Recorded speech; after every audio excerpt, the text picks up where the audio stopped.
So Sixers Adam went through a huge list of players that they could use their taxpayer mid-level exception on. I'm going to run through these. Obviously, you mentioned, and this is true, and I mentioned at the top, doing this without a Ben trade makes it harder.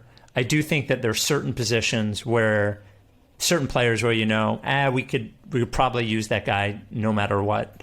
That I think make it a little bit easier. He did bring up Sixers Adam and my favorite JJ Redick, who I want no part of.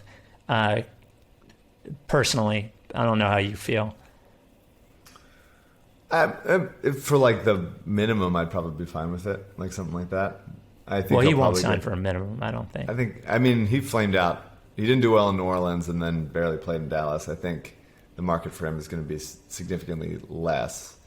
But people obviously like him, and he's respected and all that stuff. So he'll probably go somewhere. Honestly, he'll probably go to the Lakers. It's probably where JJ will go. Well, don't you think? I think he'll stay on the East Coast if he can. Don't you? Maybe. I mean, yeah, I don't know. Unless somebody really pays him, and the Lakers can't pay him. So, yeah. I think there's not. I wouldn't be thrilled. The concern of we don't know what the Ben deal is coming back with, but we know that whoever we trade Ben for, they're going to get some very good shooter. There's no version where they trade Ben for a non-great shooter, whether it's CJ or Dame or Levine or Beal or even in a Malik Beasley trade. I mean, I guess maybe the Sacramento trade wouldn't necessarily get that, but maybe Buddy Hield comes back. It's just that position is less of a concern for me. Also, we already have Seth. So between the two of those guys, needing to go spend the little free agency money you have on a non-defense shooter, non-ball handling shooter, I think is not high on my priority list. I've always loved Willie Cauley-Stein. He doesn't seem like exactly what they need from a backup center, but I also think I think he's going to be good at some point, even though he's only been okay so far. I believe in his 30-plus career, much like JaVale McGee. Any interest in Willie Trill? I like inherently just believing in someone who is bad, that they'll eventually be good, but no. Willie Cauley-Stein, he's more switchable than Dwight on the perimeter, but he's not Nerlens out there. And if you can't shoot, you have to be like Nerlens level. To make it worth our while. Ish? No interest. Cody Zeller. Also, I mean, I like Zeller. I think he's a fine player. But his Woj pod, he talked about how much he wants to win and is willing to be a backup and play 15 minutes a game and stuff. And I think it's interesting that he's coming out and saying that. But again, not a guy who's super switchable and has not proven himself willing or able to shoot from the perimeter. I agree on everything so far. I can't believe he's still alive, is Trevor Ariza. I have no idea how good he is anymore. I don't even know. It seems like he would be fine. He is a player fit-wise that would fit no matter who they trade for, but I don't know if he's good anymore.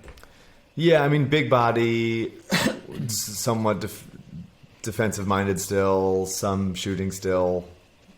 Relatively smart, I guess, but not a guy I'd be super excited about. It seems like he could very easily come in next season and be like, I stopped trying a long time ago. I'm no longer. I'll thank you for the money, and I haven't taken care of my body in 8 months. Like we're done here. Robin Lopez, good player, but I'd say no. Yeah.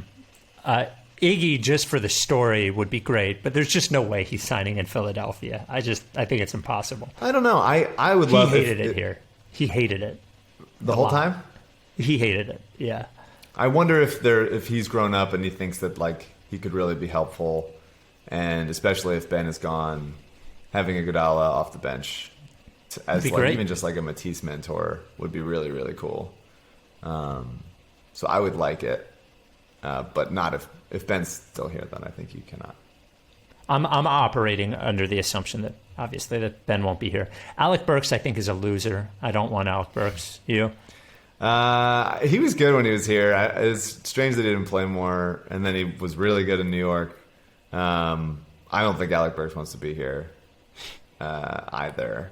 So I would say probably not. It's the weird combination of like he can shoot, he can do like it's just like you squint and you see like okay he can get to the line, he can pull up from anywhere, he can get hot, and you're like I can see something there, but it's like if your offense is depending on any production with Alec Burks with the ball in his hands, like you're struggling. Like it's not just because he can do it doesn't mean you don't like want him to, and you want your team to be ideally doing that.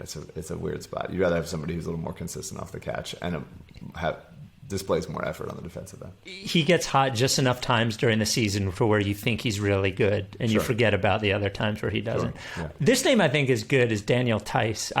Like as a backup center, I would love to have Theis. I think he's a good player. I've always loved Daniel Theis. If the Sixers and Celtics just keep like swapping guys back and forth for them to like disappoint in each city, it just scares me so much. Josh Richardson is now a Celtic again. Yeah. Out with Al Horford. Ime Udoka running it back from the very successful bubble Sixers year. I like Daniel Theis. I think he is the kind of player that the Sixers should have as a backup to Embiid. Just no more Celtics, man. Wow. What a fan take from you. How about it? It's poisonous. Nerlens? I love Nerlens. We love Nerlens.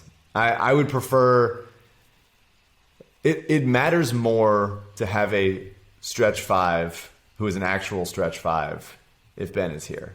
There is zero excuse if Ben Simmons remains on this team for even one game to not have an actual stretch five next to him on the bench if you're going to try to rehabilitate his value. There's no excuse. But if Ben is gone, absolutely Nerlens 100%. Switchable defense, blocking shots at the rim, lobs being generally Nerlens and Embiid. I think Embiid and Nerlens like each other. I don't know. That would be fun to bring him back, but not if Ben's here. Just you can't. You have to have someone who can shoot. You have to. I haven't proclaimed this since Evan Turner, but if Ben Simmons is here for the first game of the Sixers season, I will die. Okay. I will simply be dead. I can't handle it. That's fair.